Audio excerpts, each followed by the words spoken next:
You're listening to Empire of Rust, the first and greatest Transformers RPG podcast. Join the heroes of Cybertron as the last vestiges of Starscream's war take them to the far-flung colonies to defend the planet from distant threats and protect the Cybertronian Republic from the shadow of the Harmonium. Welcome back to Empire of Rust, the first and greatest Transformers RPG podcast. I just saw the Transformers 1 trailer. As did we all. Yes. I actually really liked it. I thought it looked pretty great. I haven't, delved into it too much, but like I said, I thought it was it's with the story of Optimus Prime, Megatron, Bumblebee, and RC before they became who they are. Not RC. Okay. It's not RC. No, it's Elita 1. It's one of the characters from season 2 of the G1 series. I confess that's also what I was thinking, that it was RC, but now I see the resemblance in what you're talking about. Because they still have all the same molds. Yeah, it looks funny, in a way that they the fact that the whole thing is animated, I think is going to, add to its strength, but the fact that there isn't a human in sight is also very appealing. Yes. Yeah, it's interesting. I actually didn't know they were, I don't know if this is part of canon, I didn't know they were monoformers at the beginning. Maybe that's something they made up for the movie. I guess it depends what continuity you look at. There is... If I remember right, one of the season 3 episodes, Rodimus looked back at the history of Transformers civilization, and there was a time before they learned how to transform. This seems to give it more a not a learn to do it thing, but hey, here's these MacGuffins, pop them in there, and then you can transform now. But yeah, it's kind of an interesting idea. Yeah, that looks like it's going to be fun. I'll definitely be seeing that one. We'll have to. Maybe we can do another watch party. Yep, we can all get together and go. Yeah. That could be fun, and maybe all of us could show up this time. Yeah. Yeah, we're talking about you. You know who you are. It's hard to get 3 voles in a trench coat into a theater. How about you, Mike? What'd you think? Look good. Just good? Nothing else? Yeah, I only saw it once, and it looks like it'll be entertaining. It's not Masters of the Universe, so your excitement is limited. What about you, Adam? Well, I'm glad you asked me that, Michael, because I have a thing or two to say about this. Actually, I don't have much to say about it. It looks like it's going to be good. I do like the storyline premise of it. Like Pat said, it's kind of just all Transformers, no interactions with humans or very many other alien races, I don't think. But, of course, I don't know all the canon of the backstory of Transformers, so it's all going to be new to me. And I like the fact that they, Optimus Prime and... or is it Orion Pax or something? And the Megatron are friends in the beginning. So that seems kind of cool. I'm not entirely sure that I like the animation style. Really? Yeah. Okay. I think the motion of it and all, it seems very clunky. I know they're not organic creatures, so they shouldn't move so fluidly. But I've just kind of gotten spoiled to that, with the movies that are out there now, that even robots can have an organic look to their movement, so that they don't look so robotic. Maybe it's just the first draft for the trailer, and maybe they're going to clean it up a little bit and add some more details, or whatever. I'm hopeful. Interesting. I've heard a lot of just kind of complaints and kind of recommendations in the fandom about this. People have been on the design of the characters a little bit much, which okay, I can see it, but Wait, a fandom has an opinion on something and they share it on the internet? No. It isn't so. I don't know. Yeah. I mean, it has interesting possibilities though, because just to guess, they might be not trying to get too close to the uncanny valley thing, where they're trying to make it super detailed, and the characterization and the plot and the action might be more important. It's kind of hard not to put a human spin on everything because it's humans that are creating the whole thing, you know? So yeah, the original design of the vehicles as they transform are going to have humanistic shapes and utilities of them. And the bots themselves are humanoid. You know, who's to say that life out there isn't, four-legged or three-legged or whatever? Actually, I think they're an older species, so we actually look like them. But even better. We're organic Transformers. I always did kind of like, this was always a pet peeve of mine, is like, why do elementals always have humanoid shapes? And I'm like, why isn't an earth elemental just a spiky ball? Or, it's just like, if dragons invented magic, maybe their fire elementals would look like little dragons, right? Because they're just spirit, right? I would think so. But I agree with that. But that's the idea. It's like we project everything because it's kind of like, I remember in the old books, it was just like, and they prized eating human flesh above all else. And you're like, why? Like, is it something that because we taste like pig, or is it because humans are the ones playing the game and thus it makes them seem scarier? That's what the stories always say. That's like a legend sort of thing, It's like, oh yes, wolves, like certain animals hate humans above all else, Right. Like, exactly. Yeah, but although I did, looking at the Bumblebee thing, the Bumblebee transformation that we see for briefly, I don't know if he actually had doors or a windshield. I'd have to go back and look at it. He might be like a car without that stuff, the humanized stuff on it. It's a very futuristic looking car, but it's clearly the shape of a car-like vehicle. But I mean, on the bottom, there's 4 of them, a sleek shape. But I mean, does it have anything that would be for passengers, which is sort of the real sort of bits that don't make sense in a lot of the Transformers stuff, at least when they're off-world, that they look like things that have passengers that are never used by passengers because there aren't any. So, as far as the whole design concept goes, just let it go, folks. I mean, the Transformers, they evolve, they take on new shapes and stuff as they go. So anything you might disagree with now might be changed later in this franchise as it goes on. Yeah. Speaking of things you disagree with, you got a disagreeable creature here right in front of you. Yeah, we do. Hold on 1 second. I got something I want to talk about. Oh, yes. I just remembered this. I saw it Friday. Have you guys seen the new Megatron transforming toy? I have. The Robeson one, yep. Yes. That was just announced. That is cool stuff.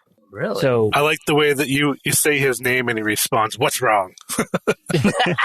So Pat and Matt, Robeson is releasing a robotic transforming Megatron figure that is app controlled and will actually, it's a toy in quotes that will actually transform. Oh, yeah. What is Robeson a company? Yeah. Okay. I posted a link in Discord. Yeah. Wow.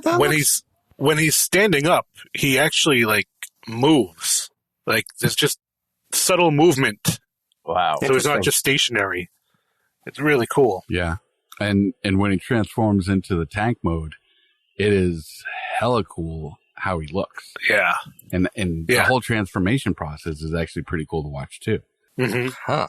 I would have liked if they did some type of interaction between him and the Optimus Prime one. Who says there isn't? We haven't seen that yet. There isn't. Okay. There's fine. Mike says Burst my bubble. In the video I showed you, that she has both of them together. And they do their actions and stuff, but it would be cool if Megatron recognized Optimus's voice and responded to something. That would be kind of cool. But then they just get into this argument back and forth, the fucking so for instance, my niece takes baths at my house all the time, and so half the time I'm like taking a shower, and all of a sudden I hear "baby shark do do do do do do baby," and I'm like, I touched nothing. It was just like heat and water activated, and I have to like literally sit there. And then the other one will start going off, and I'm like, what the fuck, man? I thought you were explaining that maybe your niece snuck into the bathroom while you were showering. Like, no, don't tell this story on air. Don't do that. No. Someone's throwing toys at me. Anyway, I just remembered that, and I wanted to bring it up. It just makes me wonder, like, how many times has that just gone on for, like, 3 hours when we're not there, And it's just like I turn it off when I'm there, but I'm like, shit, I should come home sometime, and you just hear, baby shark, doo, doo, doo, doo, doo, doo. Daddy shark, doo, doo, doo, doo, doo, doo. Speaking of a baby shark, we got a shark to fight. Is it a shark? Looks like a big bug. No. Yeah, more buggy. Looks like a more shrimp, buggy shrimp than Sharky. cocktail with revenge in its mind. Oh, that's good. All right, fuck off. Roll for initiative, everyone. Now. Yeah. Oh, my God. Oh, my God.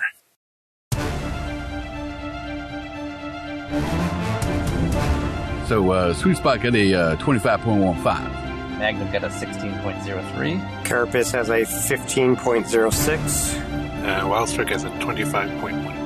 Damn, you two are so close. Yeah. So I guess those point numbers are actually good for something, right? That's what they're there for. Yes, they are. Yeah. Which means that Sweet Spot, you will be leading us off, followed by Wild Strike, followed by this bad boy, and then Magnum and Carapace bringing up the rear. So, Sweet Spot, lead us off. Do something amazing. I will draw my weapon, point it right at it, and then look to Carapace and say, "You know this bug?" I mean, that's a good question. We're on his home world. I don't want to shoot anybody that he might be friends with. Listen, just because he's from Eukaris doesn't mean they all know each other. Well, I mean, that's actually a good question. Like, do I know that this thing is hostile? I mean... Yeah, I'll say you know that. Okay. If you want any more, you can do a knowledge check on your turn, but I will say that, you know it's hostile. So I'll say, enemy! In that case, I am going to take the shot. If you are going to move, you probably want to, because Magnum is in your line of sight, and it'll give you a penalty. But I imagine if you just move a little bit, you can avoid that. I'll just take the penalty, make it nice and close. That's a 14, minus any penalties you want to impose, which I am quite confident will be a miss. Don't even need to. Is a miss. All right. That was awful. Wild Strike, you are up next. Same thing as with Sweet Spot, you are behind Carapace and Magnum at the moment. Is this actual, like, a cliff face? Yeah, it's a little cliffy over there. How high is it? We'll say 20 feet. Can I run and jump on it? Sure. Give me an acrobatics check. Acrobatics. 22 for acrobatics. 22 for acrobatics. I don't actually think that's enough to make a 20-foot jump. I forget the DC for that, but I think it's something like, isn't it like 5 feet extra per 5 feet up you're going? Vertical jumps are very difficult, but he can. But we're also giant robots too, so like can't you fly? You're a Decepticon, so can't you just like fly? I could, but I wanted to shoot too. Right. I'm going to say that 22 is not going to make it because it is a... I'm saying like 20 feet, but I'm also... It's like 20 feet by comparison for a medium-sized creature. So it is effectively like 4 times your height. All right, so I will run and jump and realize I'm not going to make it and swiftly change into a jet and crash fly into around and perch myself up top here. Nose first. Okay. So you're on top of that little plateau there. Yeah. At the high ground. Yep. And then I'll transform back. Unfortunately, there were 2 more up there. And that's it for me. They always attack in packs. Because you're a surprising and inevitable use of tactics. Sounds good to me. All right, you're up there. Good. This thing is going to...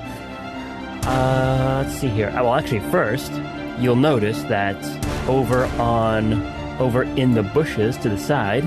Yeah! A second one Tactics! comes out from hiding. Uh-oh. Let's see, that one is just going to move over and kind of get in position, but the first one that you saw is going to take I think he's going to shoot something at Carapace. I'm assuming Swampstone is with us. Yes, he would be. So this thing is going to take a shot at you. It is going to shoot off one of its spikes at you. Ooh, I can't wait to have that ability. I'm just giving you more shit, right? That is going to be 2031. I'm sitting pretty at a 32. Ooh, all right. My. So yeah, so no damage there. Okay. That was his action. I don't think he can do much else at the moment. Wait a second, I'm flat-footed. Because I haven't acted yet. Oh, so it's -2. so it does hit you. Yep, so it hits me by 1. Oh, nice. That's the way to do it. And how much damage we're doing here? That's going to be 20 damage, 20 piercing, as the spike just comes at your face. Not the face. Piercing damage, eh? Okay. That is this one. Magnum, you're up. All right. I'm going to move south a few steps to conceal myself partially in this bush. Magnum in the bush. And I'll try to shoot this one east of me. I don't think a 15 is going to do it. 15 isn't. Nope. Good try. Good attempt. Wasn't really actually. But thank you. Quick, deploy the cocktail sauce. Okay, and Carapace. Okay. So I'm in my happy place. Where is Swampstone? We'll say he is 20, 30 feet behind you or so. Once the thing came out of the forest, he kind of backed away. So he recognizes, he knows what the shit is. Okay. So I guess, can I make a knowledge check to determine like what these things are and just how dangerous they are, if any? Absolutely. Go for it. What would that be? Life science? Or survival? Yeah. Survival, maybe? Profession bounty hunter? I'm willing to let survival go for it. Yeah. Yeah, I'm good at survival. Oh, natural 20. There it is.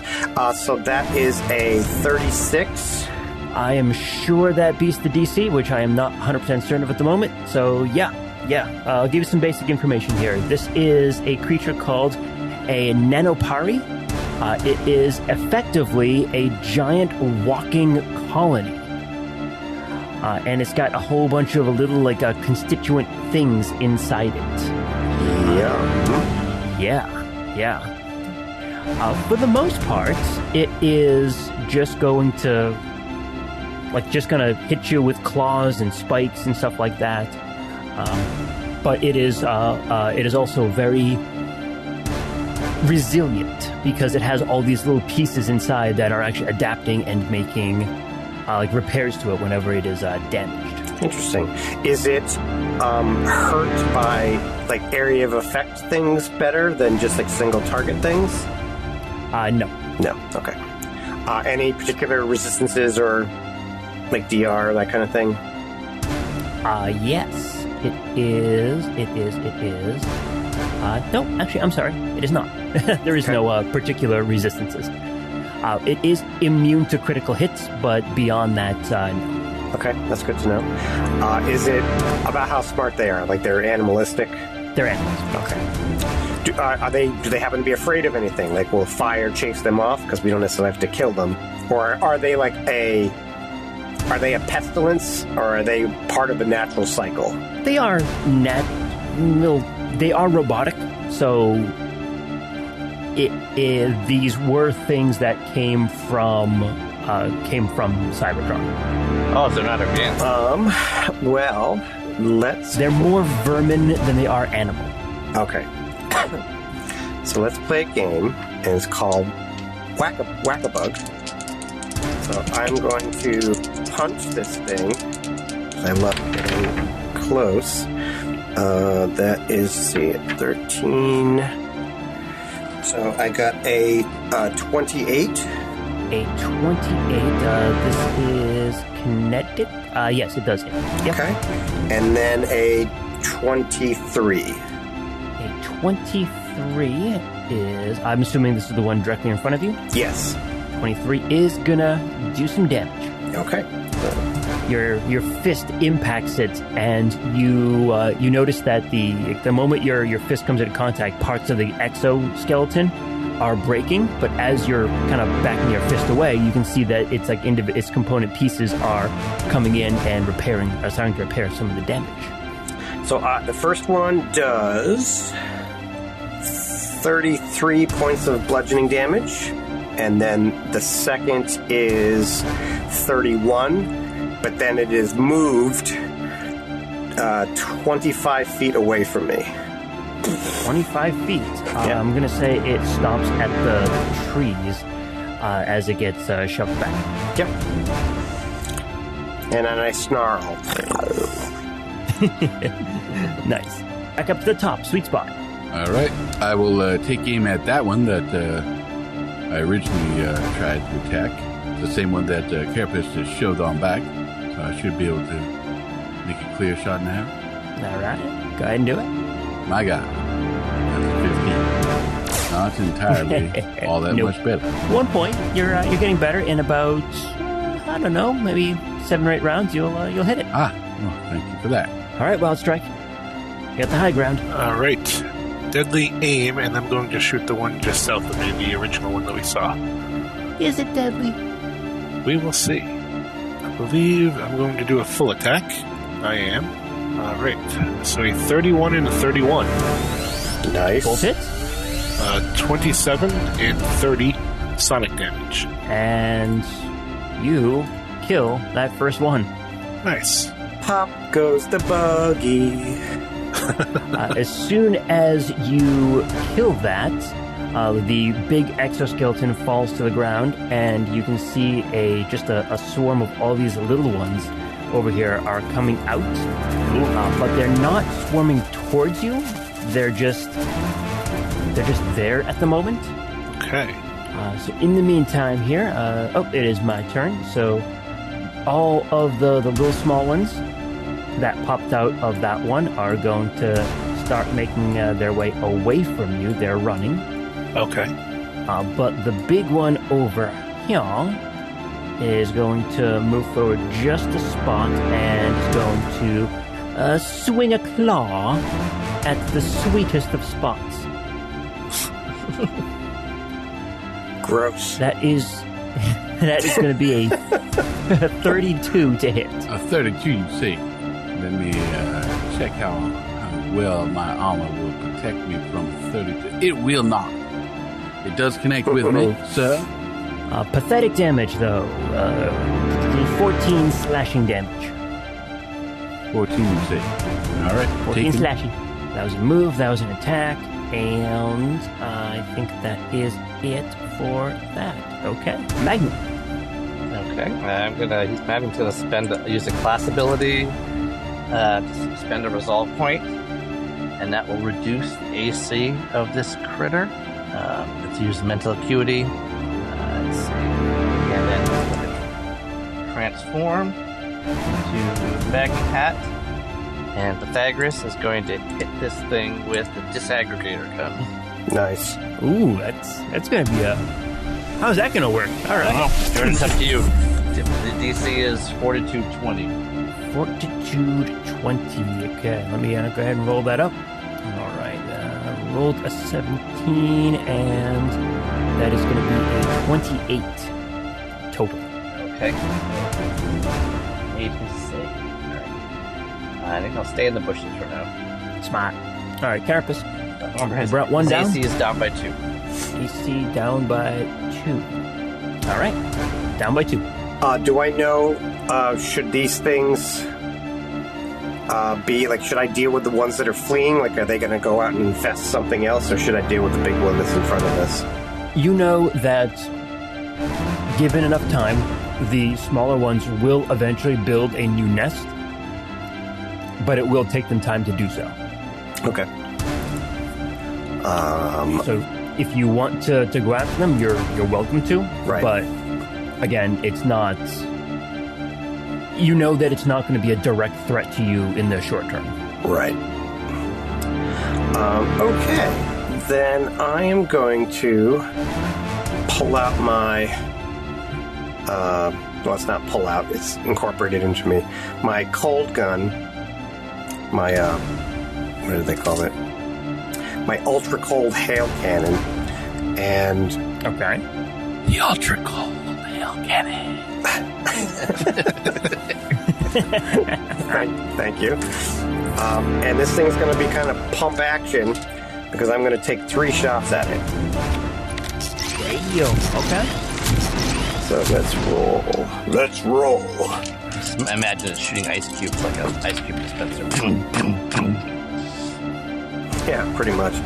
Unfortunately, I did not roll very well. A broken, angry ice cube dispenser. Does a 20 hit? Is that hitting EAC or KAC? It does cold and piercing, so that is KAC. That's a miss. Okay. Then one less is also a miss. And then a 25. That's a hit. Oh, cat butthole. That's unfortunate. So I'm using the dice that you had given me, and the one looks like a cat butthole.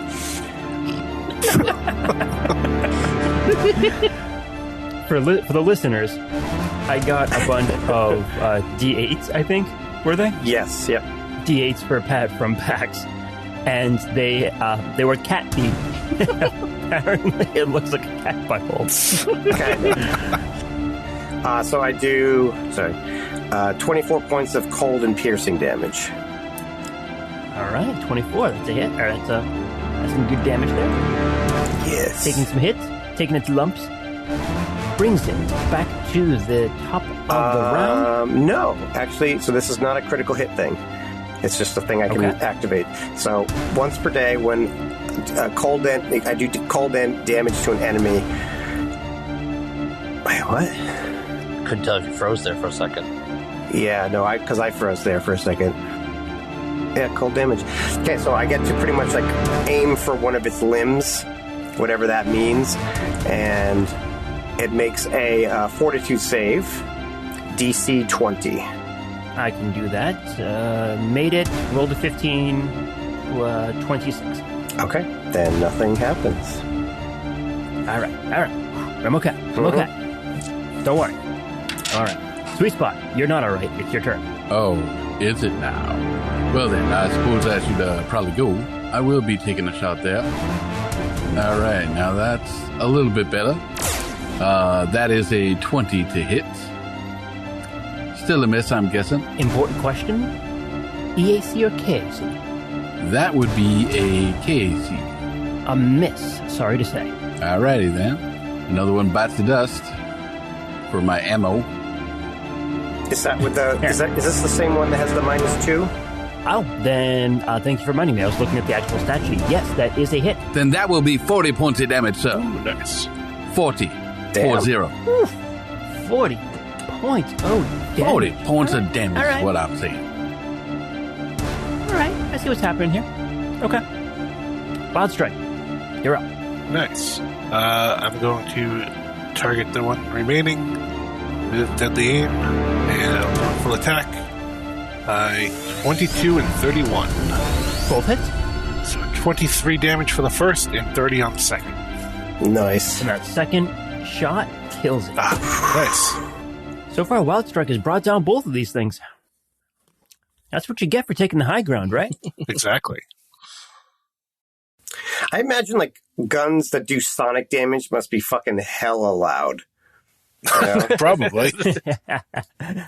You're all you're doing is shooting little copies of yourself, just breaking the sound barriers, you know? Oh, that's interesting. Really focused sound could be inaudible to people who are not in the range. I saw something that's like a con or something like that, where they had these speakers that could pinpoint someone in the audience. Oh yeah, that stuff's awesome. And they could like talk to them, and they look around like they feel like if someone's talking. There's no one around them will hear it from like across the room.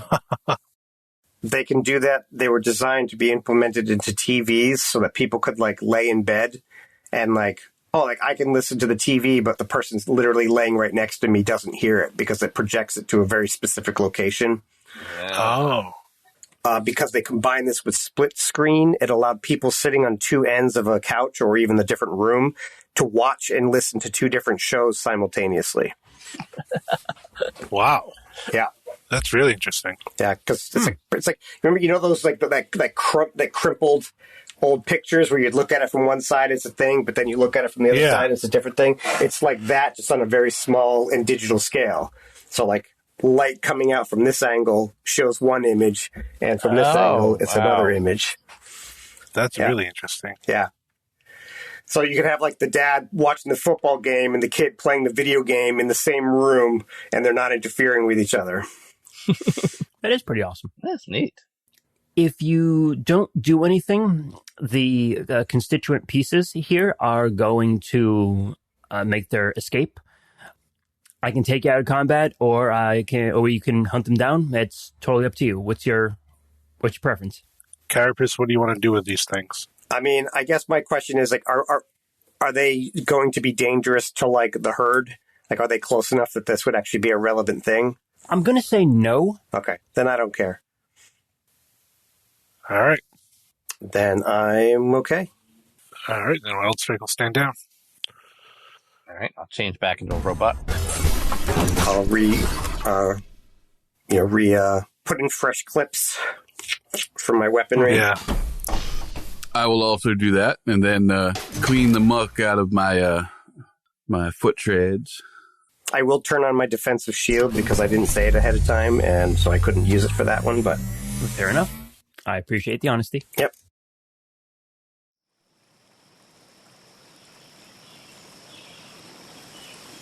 All right, well, you continue making your way south and west through the forest, and you get the sense that because you killed these things, any other ones that are in the area are probably going to steer clear. Mm-hmm. And since you killed them so quickly and effectively, they're like, okay, these guys are alpha predators, we're not going to Right. mess around with them. They have cocktails. Well, Carapace is an alpha predator. Yes.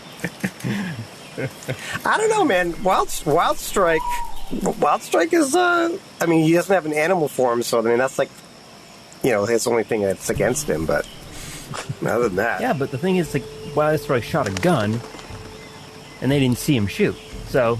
That's true. They just saw him die. Yes, that is true. True.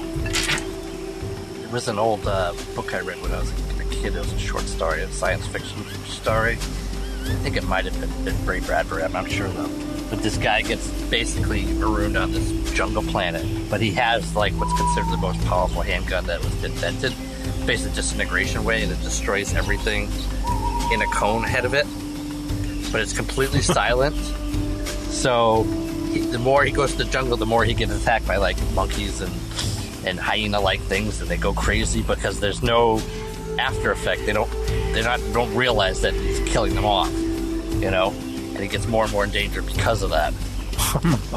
Eventually makes it, but they pick him up like 6 months later, and he's using it to hammer stakes into a ground for a fence, and he has made a bow and arrow. Because once they get hit by a couple bows and arrows, there's something visceral to remember, and they stay away. Mm-hmm. How long do we have until we need to sort of do a recharge cycle? Well, it's pretty much nighttime now, so you can stop and try to rest up if you want, or you can try to continue pushing through. It is, like I said, it is forest at night, so it's going to be very, very dark pretty soon. If you want to stop and recharge, now is a good time to do it. All right. Okay. I'll transform into a beetle, and if necessary, I can like dig out like a defensive position for us to camp in. I transform into a building and open the doors. Yeah. Right, but like a building stands out in a place like this, whereas like... Yes, but it is safer inside. Yeah. Okay. Building's still a building. I'll be in the building. I'll be burrowed outside, ready to attack anything that's dumb enough to attack us. I have a wet bar. Whomever is staying alert and staying on watch, I want you to make a perception check. So you, Carapace, and anyone else? I might as well too at some point. 25. It's 17 for Wild Strike. 33 for Pythagoras. Where it happens. It's happening. Where what happens? Where it Wait a happened. second.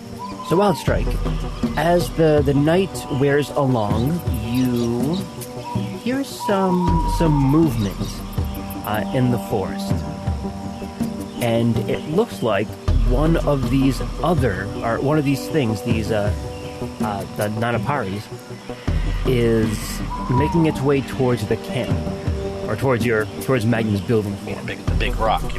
The big rock, yes. Oh, It right. has been stated. So I am camouflaged to a degree. Oh, right. That's even better. Yeah. So I'll be in I'm the a big rock. rock with I'm a big rock with a hat. Yes, you are. You know, no reason to lord it over us. I'm in a rock. Who's a hard case? But yes, Wild Strike, there is one of these things approaching. You don't get the sense that it is that's noticed you or Magnum's building mode. You think it's probably just wandering by, but it is getting awfully close. And you think if it keeps on coming, it might. Yeah, when it gets within range, I'll fire on it. Okay, give me attack roll. Don't roll a 1. 29, 26. Both hits. You strike it right in the side, do some damage to it, and it jumps up, yips, and runs away. Nice. Nicely done. Yeah, I didn't even notice 60 points of damage. It doesn't even know which way to run to. It just runs away from wherever it hit. Panic. What happened? I'm just gonna run. That's why animals run across the street, because they don't know which way to run, but they just run towards the safe side. So they get scared by the car, and they're safe where they are, but they run across the street anyway, because the other side is where I'm supposed to be. Okay, good. So yeah, nothing bad happens overnight, thanks to Wild Strike's keen eye. Morning comes up, and you guys are ready to keep on going. Wakey, wakey, eggs and bakey. Now let's have a quick discussion as to where you're gonna hit first. So we're heading over to Rex and the Herd first, correct? Yes. Yeah. Yes. Is there another reason for us to be here? Where are we going to attack the spiders, Rory? You get an early start, and you start heading west until you get to the Green Canyons. These are effectively a really long canyon system that has a lot of vegetation growing in it, and it serves as the border between the Scale Walkers territory and the Fur Walker tribe. So that's kind of like the transition space between them. There is a village to the north that is kind of in the treetops, like from the forest, between the forest and the canyon. It is one of the few villages and like towns on Eukaris that is that's mixed between Scale Walkers and Fur Walkers. They mostly get along, but it is going to be a couple hours trip north out of your way. Or you can continue on west and start heading through the canyons. What's your preference? Do I know of any of them being more dangerous? Like, hey, moving through a canyon means that you're in a kill box. Or is it like, all right, there's like a fucking, tree kraken that lives over there, and you're going to go, what? There wasn't, but there is now. Yeah. Especially out here in the wilds, there's going to be dangerous animals everywhere you go. I know, I love it.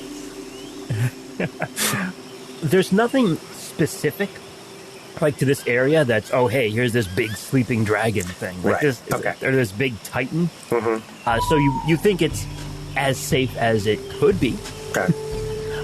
You're likely going to find something on the road, but, Yeah. There's a road? Did yeah, someone say road? I mean, we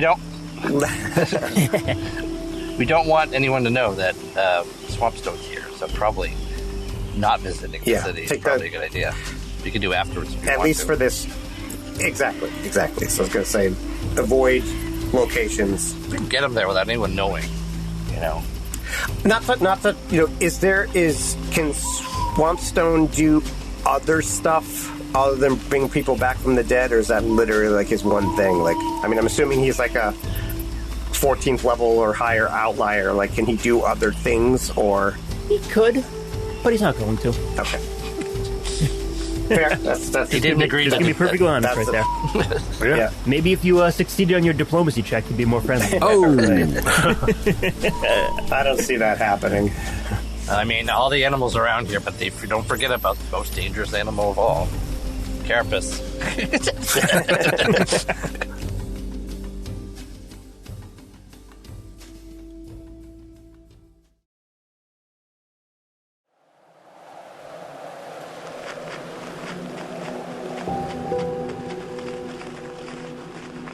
You continue heading west through the canyons. It's fairly pleasant. They're big canyons.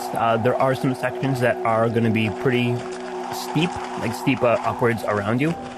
Carapace, you don't particularly feel like you made the kill box analogy before. You don't particularly feel that's really a thing here in Eukaris. Right. If someone is going to challenge you, they're just going to come up to you and, punch you. Right. And the simplicity of this place is very appealing. But yeah, you don't think that there's going to be coordinated attacks from above. So passing through like a canyon or something like that, if there's a threat, it's you'll see it ahead of you. Okay. Cool. So you continue through the canyons. Let me just go ahead and do a quick roll on here. All right. Tigers will take some plant samples as we go, to see if there's anything interesting in the vegetation here. Actually, there might be something interesting for you. Let me just do a quick check over here. One of the classes that I literally just took last week, we were talking about nutraceuticals and how there are certain things a lot of chemicals and drugs are derived from plant-based, intervention. And there's this one type of very large tree called I think it's an ataxia. And he's yeah, this thing makes a molecule, and he's there is some hardcore chemistry happening right here. And this is a thing that nature figured out how to make, and we're just oh, let's copy that because it's amazing. Wow. Yeah, I believe it. Organic chemistry is crazy. Oh, it's nuts. It's so fascinating.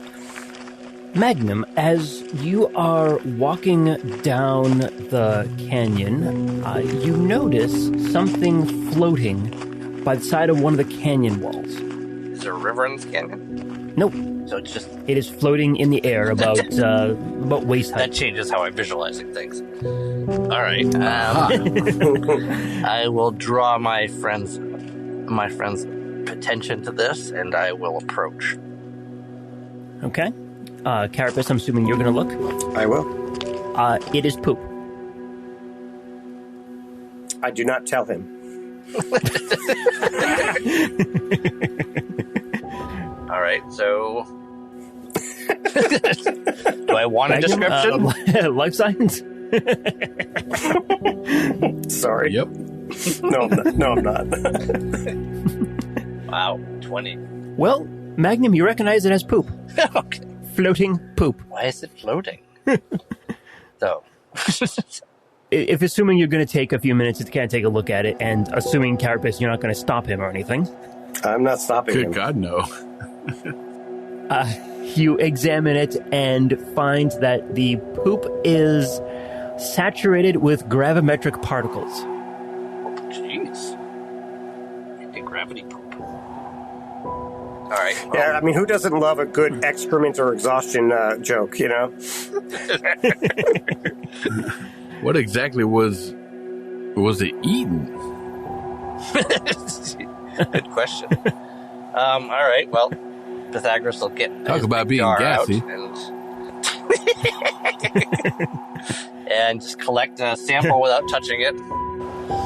And how do you collect the sample without touching well, it's floating. Depends on how big it is, I guess. It is like fist-sized. All right, I'll just get a big jar out. I mean, I have a wet bar in the kitchen. Okay. You know. You do. I'll get like a mason jar out. So yeah, we'll go ahead and we'll say you maneuver the glass jar over the floating poop, and we'll even say that the poop will cause the jar to float. Or is it maneuver? I was just waiting for someone to make a floater joke, and no one did. All right. Well, I will hang on to it. I mean, thus as science proceeds. You know. Carapace, I would, if you want to make a survival check, you can do that. That is a 37. Nope, sorry, that's stealth. 32. All right. You think you might know what is causing it to float. You know of creatures called Frujai, Frujai. Okay. They're effectively sentient plant creatures, 100% biological. And you know that they have these like gravitic abilities, and you think that might have something to do with that. Oh, this is probably from the whatever you just said. The Frujai. Frujai. I wonder, like, I have a, obviously I got to turn something into practical. I have that's a disintegrator cannon. I was going to say, like, if I had the gravity gun, I was like, I wonder if this could be used to, like, augment the ammunition somehow. Like, obviously, removing the shit and just keeping the gravitation particles, however that works. Yeah, I don't know, maybe I could turn these into, like, floating water wings or something like that. Does it seem like, do they float? Is it like levitation, as in, like, it floats the same distance off the ground, or is it just, like, floating away like a beautiful bubble? It is floating probably the same distance off the ground, and you think that if you had more gravitic particles in there, it'd probably float a bit higher. Doesn't Pythagoras have like a gravity gun thing? He has like a gravity cannon thing. Let's see if I can remember what exactly. So do you think if he ate this, that it would improve that ability? All right. The guy with the 20 wisdom is not going to be eating. Are they big creatures? Are they dangerous creatures? The ones that you know about, and I don't think that you have, I don't know if you've actually seen any or not. You might have, but all the stories you've heard is that I think they're medium-sized, about the same as like a wild strike or a sweet spot. Are they sentient, or are they literally just like plants? That you don't know. Okay. No, wait, I'm sorry. You guys said you got a 32 on that. I'll give you that they are intelligent enough to have their own language. Okay. Oh. Are they mobile? Yes. Okay. So they're intelligent to have vehicles. Does Pythagoras think he could do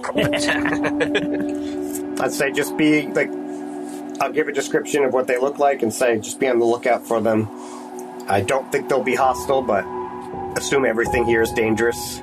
So they're the Flintstones. Yes. Flintstone hover car. Does Pythagoras think he could probably isolate some of this substance and maybe make something anti-gravitational about this?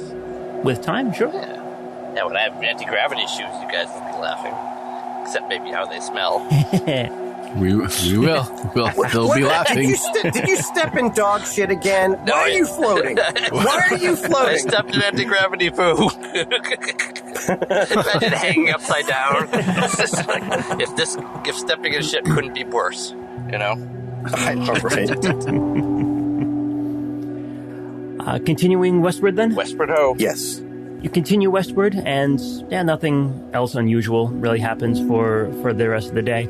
It starts to get into nighttime, and the moment the sun passes out from the edge of the canyon walls, it gets really, really dark again, just like it was in the forest. It lasts for a little bit longer, but there's no direct light, and it gets dark quickly. You want to go ahead and camp for the night? Yes, please. Sure. Yeah, what could possibly go wrong? I don't know. Who is going to be on watch? I'll take the first watch tonight. Second, I guess. Yep, there you go. I'll take one as well. I guess we do have to sleep every so often, right? Yep. Well, Okay, so I'll sleep this night. Well, we each need 6 hours of sleep, and so if we spend 8 hours in the night, we can each get a full 6 hours and then spend 2 hours watching. So. Okay. So Sweet Spot is taking first, Magnum's on second, and Wild Strike is on third. And I will bury myself as part of my, snug as a bug in a rug. We'll need a fourth to cover the 8 hours, though. But I can sleep for the first six, and then the last one. The last two you wouldn't watch, yeah. There you go. So Yeah. Carapace will be the last watch. Okay, Wild Strike, I need a perception from you. 15. You don't notice anything until you start hearing the sounds of running through your camp. And whatever's running is right on top of you. What do you want to do? What is it? Well, what are you dealing with the light situation? Are you just going to turn a light on and dark shine? vision capacitors. Oh, okay. All right. So what I'll tell you is that there's a small pack of about 6 bipedal green and yellow creatures running through your campsite, effectively, running past Magnum's rock form. Okay. I'll actually share this just with you so you can see what it looks like. Oh, cool. Just kidding.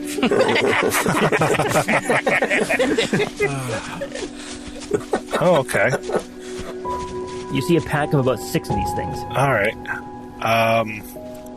Such a jerk, Pat. Well, they're just running through, right? Right. So I will ready Nico just in case. Boss, what are these things? What is it? I can't see. I don't see dark vision. What's going on? I don't know. Just get ready. We might need to fire at them. And then... All right, let's do this. Let's do it. Hold on, not yet. They might just be passing through. So I'll wait and see what happens. If they're just running through, I'll let them run through. But if they stop, or if they identify Magnum or something and start attacking, then I will fire at them. As they are running through, you do see the pack kind of stop and sniff around it looks like they're sniffing around the air in the camp, but they are not getting too close to Magnum. It seems like they are more just curious as to what could be a new rock or a new scent or something. But after a few seconds, they eventually get bored of it and run off. Okay. So it pays to bottle your poop.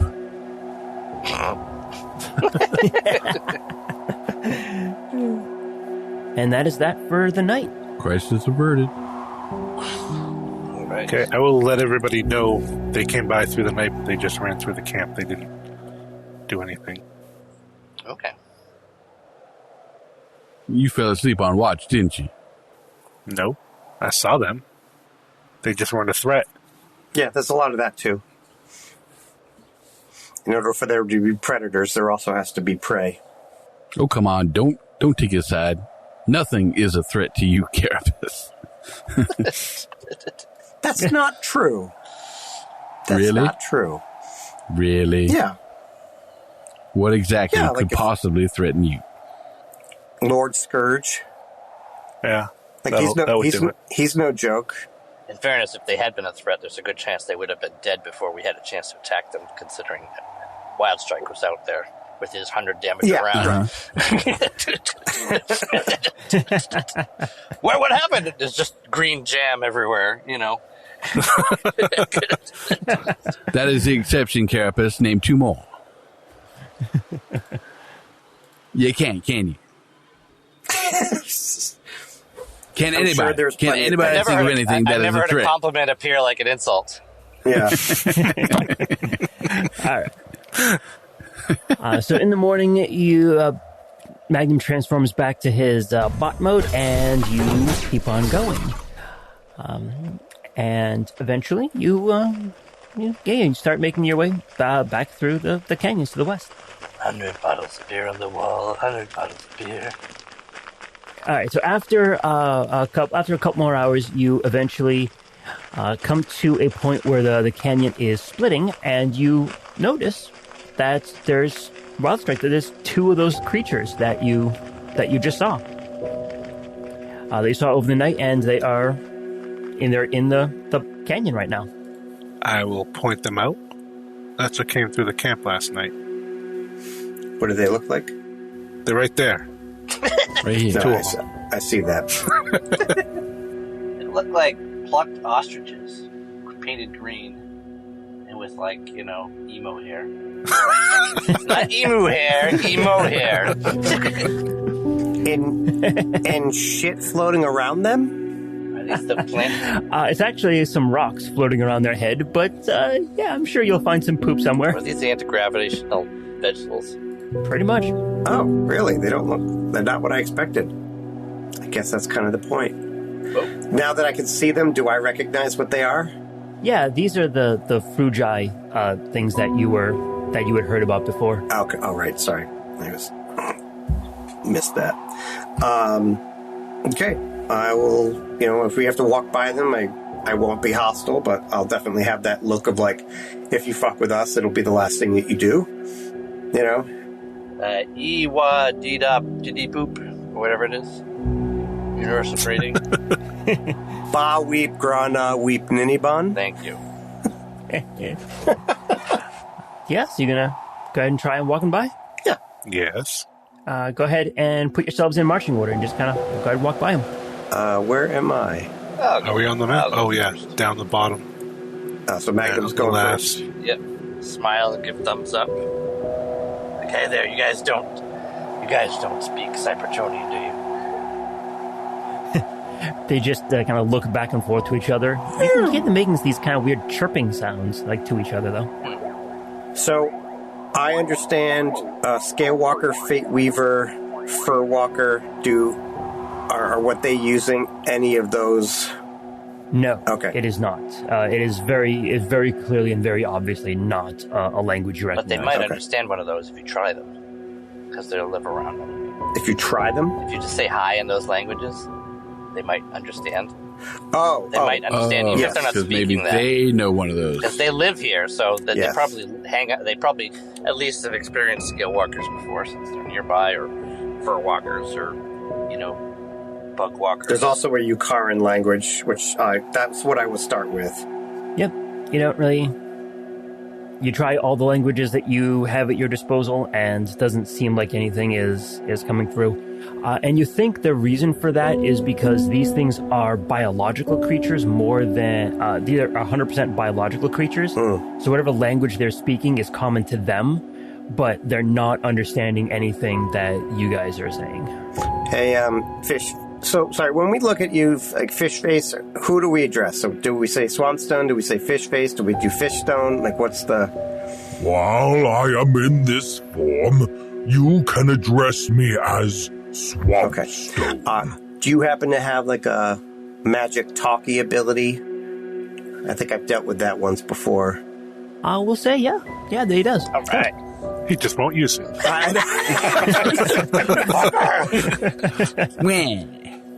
Can you speak with them? Yes, I can speak with these creatures if you desire. But it's not these two that are the mind. These two creatures are nothing more than soldiers enslaved to their colony's will. Okay.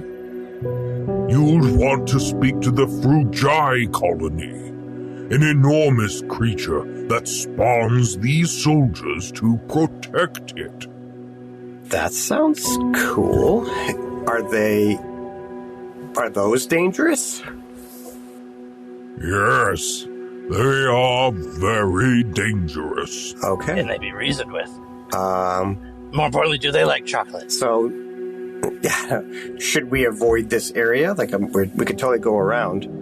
It appears that these two soldiers are guarding this path.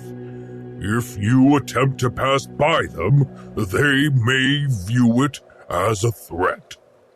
The colony itself is intelligent and could be reasoned with, but to get to it, you would have to pass through here.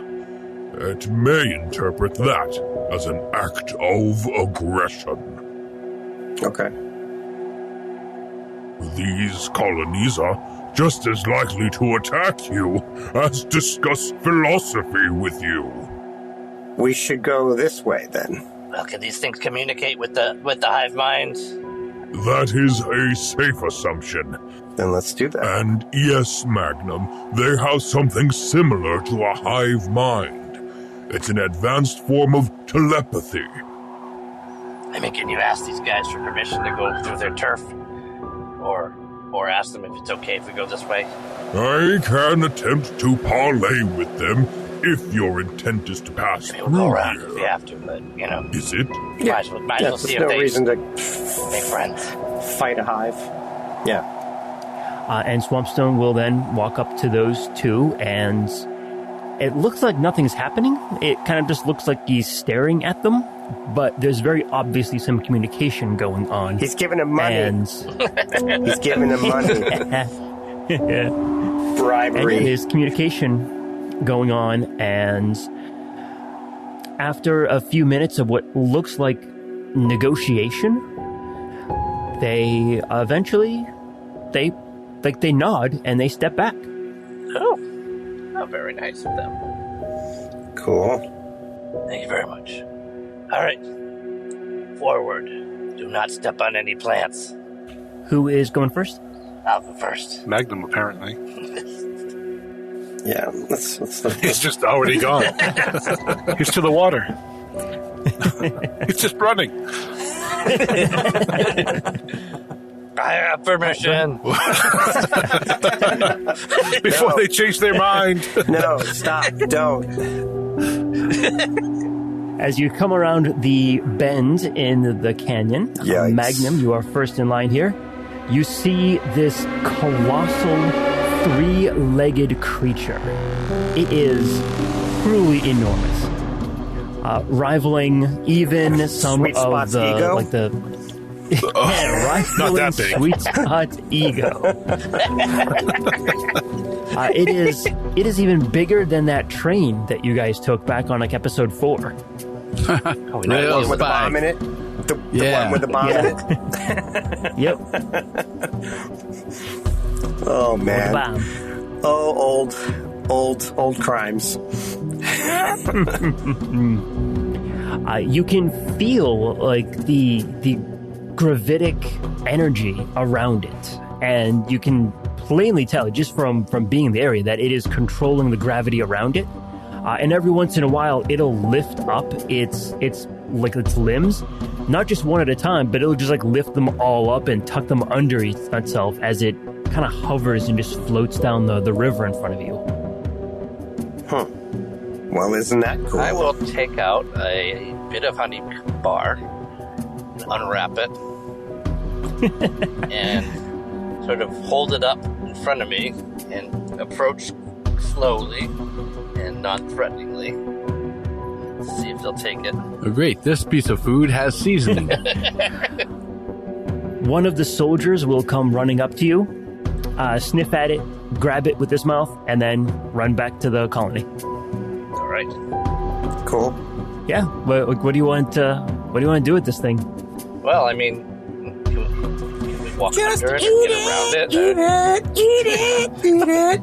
Yeah, it's floating high enough that you could just like walk under it. All right. Well, It doesn't seem to be paying you too much mind. Do you think maybe it lifted its legs to allow us to go under? Yeah, I mean right now its legs are up and it's floating above you. I would take that as a sign. I think we should walk under it, but just because I can't help it, I will be looking, like, with the opportunity to get this close to it, I'll be looking for structural weaknesses on the off chance I ever have to fight one someday. Oh yeah. Okay. Yep. Oh yes, let's think about combat as we trespass underneath a possible combat, mind reading creature. Not combat, just you know. All right. I'll ask just one more time, just to make certain. No threatening movements or anything. no. Okay. Not even. Define or anything. All holstered up and everything. So it is floating above you, and it will allow you to pass, and you can wade across the river and continue down your path. Okay. Can you tell us its name? It is actually called a Frugi. No, like, is it like Chuck the Frugi, or is it like Chuck. It's Freddy. like we're Transformers, like, you know, that we have distinctions. Like, if this is likely going to be a regular neighbor being neighborly. I don't believe their name translates well into our language. But the closest thing I can imagine is Freddy. Babblefish. Babblefish, huh? Oh dear. It's like you just get like a mental image, and it's just like loves to poop on things that are walking underneath it. Like, you're like, that's its entire existence. Really? You know what? I get that. I can respect that. I wish I thought of that. Imagine how inconvenient, though, if your poop didn't fall. You'd be like an astronaut every day, you know? You'd start to see it like squeezing out of their orifice, and you'd be like, "No, you mother!" Oh, never mind. That's actually kind of okay. Yeah, thought you were gonna make a mess. Didn't need to do that. Who says he doesn't? I mean, if it doesn't degrade into the ground, where does it go? It just constantly floats at that level. Does it become a You're gonna end field up of with floating like flowers shit? and stuff growing in it, you know? Yeah. Like little patches of dirt when it degrades, you know? Tomato plants and stuff. With that in mind, Sweet Spot, you look around the canyon and you'll see that all the vegetation is on the canyon walls, nothing on the ground. Oh, how about that? Interesting. That's fascinating. Very interesting. We're going this way, right? There. Let's go. So yeah, like I said, you can ford the river and head to the other side and start making your way again south and west. And this thing is not going to bother you. Okay. Right. Good job, everyone. Wash in the Good river job. while I'm going by. All right.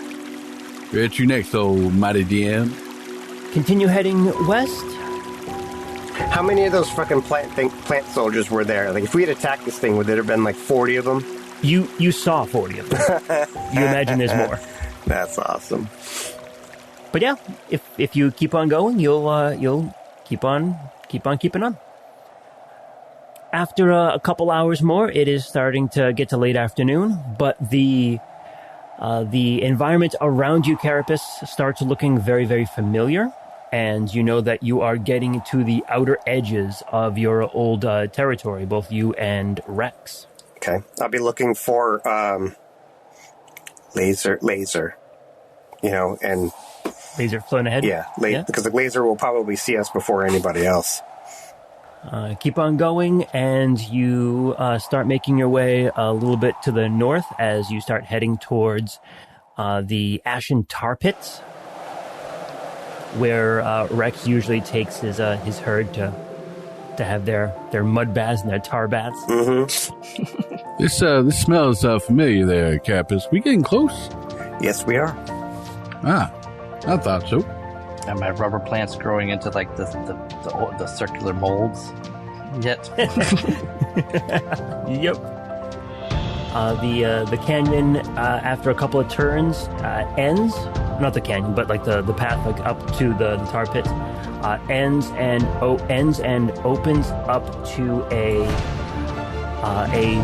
rather wide open area with these black pools, these black tar pools all around. And looking to the north, you can see some movement up ahead. And bathing in the tar pits is Rex, Blazer, Grazer, and Laser. Hey. Nice. And we'll see you guys next time. No, Laser's hurt. What happened to Laser? From the secret files of Teletran 1, Empire of Rust is written and GM by Michael Ordway. Detective Magnum and his partner Pythagoras are played by Matthew G. Ambassador Sweetspot, Councilman of Velocitron, is played by Adam H.U. The Decepticon Target Master, Wildstrike, and his partner Nyko are played by Mike M. And Carapace, the Beast Warrior of Primitive Eukaris, is played by Patrick Finn. Additional characters are played by Michael Ordway, Brandon Ouellette, and Charlotte Chapman. Outro narration by Derek Bixby. Empire of Rust is supported by the humans and networks of planet Earth, whose online networks provide access to libraries of sound effects and music such as Storyblocks, Zasplat, Blue Zone, Pixabay, Paper Yellow Music, and Dark Fantasy Studios. We are distributed by the Transmissions Podcast Network. Stay up to date with all the latest news and reviews in the world of the Transformers by going to transmissionspodcast.com or searching the Transmissions wherever you get podcasts.